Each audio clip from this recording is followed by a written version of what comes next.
Parlons Drummondville avec le maire Alexandre Cusson.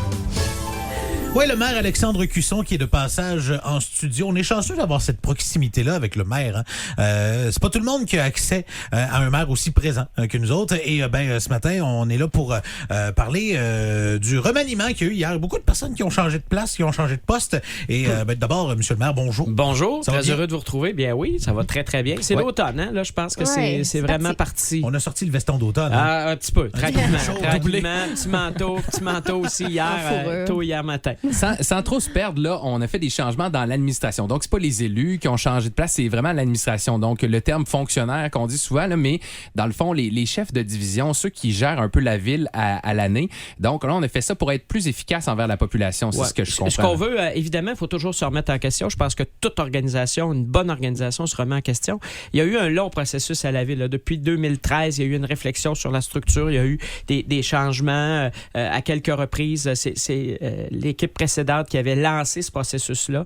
Là, vraiment, on est venu un petit peu couronner le tout. Au cours de la dernière année, on a réfléchi beaucoup, on s'est comparé. Un des constats qu'on a fait, c'est que en moyenne, là, dans des villes comparables, on retrouvait un directeur général adjoint pour 75 000 de population. Nous, on en avait 3. Ça fait trop de monde. C'était historique. Ouais. C'était pas... Et là, ce qu'on dit, c'est que nos directeurs généraux adjoints, nous, avaient beaucoup plus de travail au quotidien, là, un peu de terrain, alors qu'on veut dégager des gens aussi pour être dans la vision, d'être dans la planification stratégique, mais il n'en faut pas 3.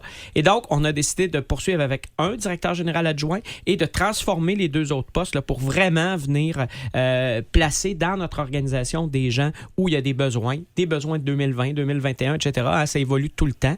On fait ça à l'intérieur de la même enveloppe salariale. On ne met pas plus d'argent, mais on va être plus efficace. C'est la lecture qu'on fait. Entre autres, vous savez, là, toute la question de la réparation des rues, des nids de poules, le déneigement. Le conseil, là, au cours des dernières années, particulièrement l'année dernière, était plus ou moins satisfait, s'attendait à ce qu'on fasse les choses. C'est beaucoup demandé dans la population aussi. C'est beaucoup demandé. Et là, on dit, écoutez, tout ce qui touche la gestion des infrastructures et du territoire, là, c'est plus de 25 % du budget de la ville. C'est énorme. Et on a donc pris la décision. Notre directeur général est un ingénieur. Il provient, il était directeur général adjoint de ce secteur-là avant d'être à la direction générale. Et là, on a dit à Francis Adam, et on a discuté avec lui, puis on a embauché des consultants, des experts là, qui connaissent les structuraires. Et on a donc demandé à Francis d'ajouter à sa tâche toute la gestion. Donc, finalement, là, quand c'est important, quand c'est la priorité, la mobilité durable, les changements climatiques, tout ça, là, ça fait partie de ce secteur-là. Quand c'est la priorité d'une organisation, c'est normal que son premier répondant en soit responsable. Et donc, on a aboli le poste de directeur général adjoint de ce côté-là et Francis Adam va coordonner l'ensemble de ces opérations-là. Évidemment, il faut soutenir Francis et on ne peut pas simplement ajouter parce que c'est quelqu'un qui travaille déjà énormément et très, très bien. Et donc, ce qu'on constate aussi, c'est qu'il y a de plus en plus de projets à la ville qui sont transversaux, donc qui touchent à plusieurs services. Ça ne peut pas être juste l'urbanisme, ça ne peut pas être juste l'ingénierie. C'est vraiment généralisé. La ville travaille avec de plus en plus de partenaires. La ville s'est beaucoup ouverte au cours des dernières années avec les organismes, avec la commission scolaire, avec des organismes communautaires, avec nos centres communautaires. Travaille de plus en plus avec le gouvernement du Québec parce qu'il y a plein de programmes de subventions. Il faut parler avec les fonctionnaires, pas nécessairement avec les élus. C'est pas un rôle d'élu, ça. Et donc, on a créé une nouvelle direction avec ce qu'on a économisé ailleurs, la direction du développement et des relations avec le milieu. On avait déjà un conseiller aux projets spéciaux qui va s'ajouter à cette équipe-là. Le chef de division pour le guichet unique, là, l'expérience citoyenne, ce qu'on développe pour la prochaine année, tous ces gens-là vont se retrouver dans cette nouvelle direction-là. Et c'est Mathieu Audet qui va assumer la direction. Mathieu qui a été mon directeur de cabinet jusqu'au mois de juin, qui a assumé l'intérim à la direction des communications. Et tout le monde le connaît. Donc, quand on parle de relations avec le milieu, c'est intéressant. Et moi, personnellement, quand Francis m'a fait cette demande-là, je vous cache pas que j'ai été hésitant parce que Mathieu, pour moi, depuis 3 ans, ça a été un partenaire important. Ça a été quelqu'un qui m'a appuyé, qui a été très, très présent à mes côtés.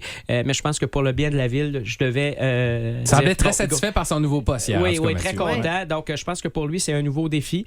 Et c'est une très, très belle nouvelle pour la ville de Drummondville. Donc, ça va être plus accessible pour le citoyen. Tu sais, des fois, c'est rien contre l'appareil municipal. Des fois, ça a l'air loin pour certaines personnes de parler aux fonctionnaires. Quand il y a trop d'intermédiaires, on perd le message. Ça va être un lien direct. Là. Ouais. Et je vous dirais que ce qu'on veut là-dedans, c'est avoir des gens sur le terrain, c'est avoir des gens qui adhèrent à cette philosophie qu'on a voulu développer à la ville de proximité avec la population. Puis, on est très, très satisfait de ce qui nous a été proposé. Et c'est pour ça que le Conseil l'a adopté à l'unanimité. C'est effectif dès maintenant. C'est effectif depuis hier soir. Et voilà. Je peux pas dire que je suis déçu de tout ça. Moi, je trouve que c'est de très bonnes nouvelles. Des beaux Puis, moves. félicitations à notre ami Mathieu, qui... En plus d'être champion au baseball. Ben, c'est ça, on l'a C'est un vu, gros 24 heures pour lui, mettons. Ouais, c'est là. une Oui, grosse je pense que oui. J'ai l'impression qu'il a fêté 2 soirs de suite. Ça se peut bien. On va vérifier ce matin. On va vérifier ce matin, mais hier, il n'avait pas l'air en forme à 8h30. Non, hein, c'est ça. Non. Il était avec des J'imagine, lunettes de soleil, même si c'était gris hier Ouais, matin. voilà. Ouais, mais ça arrive à tout le monde. Ben Hein? oui. Puis c'était pleinement mérité. Ouais. Merci beaucoup, M. le maire. C'est toujours un plaisir. On se reparle dans 2 semaines. Dans 3 semaines, parce Oui. que dans 2 semaines, il faut aller voter. C'est vrai, c'est Et l'action voilà. de grâce. Il faut aller C'est vrai. voter. Il faut aller voter le 21 octobre. Donc, la séance a été repoussée d'une semaine. Ça va être une séance importante. Dépôt du plan triennal d'immobilisation. Alors, on va parler de dizaines et de dizaines de millions d'investissements pour la prochaine année. On va beaucoup parler d'entretien de nos infrastructures, entretien de nos routes. Vous allez avoir des nouvelles de ce côté-là. Tabarouette, il nous lâche des scoops de même Uh-huh. chose. Hey, ben, merci beaucoup, M. le maire. Saina, prise 2. Bonne journée. Bonne journée, tout le monde. Monsieur le maire, évidemment, on va se concentrer sur un gros dossier ce matin parce qu'on en a parlé hier au conseil municipal, mais Drummondville fait une espèce de restructuration. Là. Oui, une restructuration, évidemment, qui touche l'administration municipale, Oui. nos employés, notre équipe de direction, particulièrement au niveau de la direction. Depuis 6 ans, là, on a beaucoup regardé les structures, on les a fait évoluer avec les rôles, le rôle que joue la ville maintenant, le rôle que jouent les villes partout au Québec en 2020 ou à peu près. Et donc, il fallait faire certains ajustements. Premier constat qu'on a fait, et là, la dernière analyse, c'est majeur, là, ce qu'on a annoncé hier, là, c'est fait au cours de la dernière année. Premier constat qu'on a fait en se comparant, parce que c'est toujours bon de se comparer, de se remettre en question, on a certains indicateurs. Ce qu'on a constaté, c'est qu'à Drummondville, il y avait 3 directeurs généraux adjoints pour une population de 78 000 environ, alors que la moyenne au Québec, c'est 1 pour 75 000. Alors là, on a dit, et on n'a pas plus d'employés qu'ailleurs, on s'entend, on en a même un peu moins qu'ailleurs en moyenne, des coûts inférieurs, mais on a dit, ben là, peut-être qu'on est un petit peu trop là et qu'il y a d'autres endroits dans la structure municipale où il y a des manques. Donc, on a redistribué tout ça à l'intérieur de la même enveloppe budgétaire, il faut comprendre. On a donc aboli 2 postes de directeurs généraux adjoints. Ce qu'on a fait, entre autres, c'est qu'on a demandé à notre directeur général, Francis Haddad, donc c'est lui qui a piloté tout ça. Quand je dis on lui a demandé, il se l'est demandé un petit peu, lui aussi. Francis arrivait lui-même, quand il est arrivé à la direction générale, du secteur de la gestion du territoire des infrastructures. Ça, là, je parle de la réparation des routes, je parle du déneigement, je parle de tous les projets de construction qu'on a, des projets majeurs. Alors, Francis va reprendre, en plus de la direction générale, je vous dirais toute la direction de ces services-là. Pourquoi on a choisi ça? Je ne vous cacherai pas là, qu'entre autres, au cours de la dernière année, les membres du conseil s'attendaient à ce qu'on soit meilleur comme ville sur l'entretien de nos routes, sur le déneigement, sur tout ça. On s'attendait à mieux. C'est aussi le secteur où il y a près du tiers du budget municipal qui se retrouve là, dans un seul module. Ouais. Et là, on disait... si c'est la priorité de la ville, il faut que ça soit son premier répondant qui en soit responsable. Et c'est dans ce sens-là que Francis Haddad a repris ça. Mais il faut épauler Francis, il faut s'assurer que Francis, qui travaille déjà énormément et qui est excellent, soit dit en passant, ait dans son équipe tout l'appui nécessaire.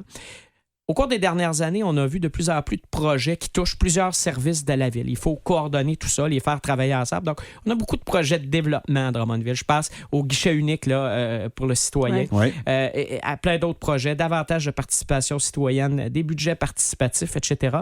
Et aussi une ouverture à plus de partenaires. On travaille davantage avec la commission scolaire, avec des organismes communautaires. On est plus présent comme ville au cours des dernières années. Donc, on a créé, en soutien à notre directeur général, donc ça sera dans l'équipe du directeur général, la direction du développement et des relations avec le milieu. C'est une nouvelle équipe dans lequel on retrouvera déjà le conseiller aux projets spéciaux qu'on avait, notre responsable du guichet unique. Et cette nouvelle direction-là a été confiée à Mathieu Audet. Mathieu, qui était mon directeur de cabinet là, jusqu'au mois de juin l'année dernière. Je ne vous cache pas que quand Francis m'a dit, écoute, j'ai regardé dans l'organisation, j'ai fait mon choix, puis je te volerai ton directeur de cabinet. Je suis pas allé fêter ce soir-là parce que Mathieu, c'est quelqu'un d'extraordinaire avec qui j'ai travaillé au cours des dernières années et que j'appréciais beaucoup. Mais je pense que pour lui, c'est un défi encore plus important. Et pour la ville, c'est un très, très bel ajout à l'équipe de notre directeur général. Donc, je suis très heureux pour lui. Donc, Mathieu va vraiment avoir cette responsabilité de maintenir et de développer les partenariats de la ville avec le milieu, mais aussi d'être en échange, par exemple, avec des fonctionnaires, parce que de plus en plus de programmes, les gens ne le savent pas, mais de plus en plus de programmes où on peut aller chercher des subventions. Puis si on n'a pas quelqu'un dans l'équipe qui connaît ces programmes-là sur le bout de ses doigts, qui a des liens aussi, parce que veut pas, à mes côtés, au cours des dernières années, Mathieu a pu développer des contacts à l'extérieur de Drummondville, dans des ministères, avec des sous-ministres et tout ça. Ça va l'aider aussi à réaliser son travail. Donc, c'est intéressant.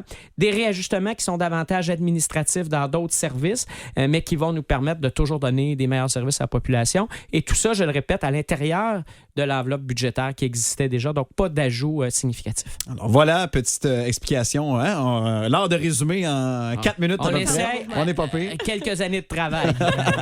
Merci beaucoup, M. le maire, de venir nous parler ce matin. C'est un plaisir. Monsieur le maire de Drummondville, Alexandre Cusson, parlait de la restructuration au sein de l'administration à la ville de Drummondville.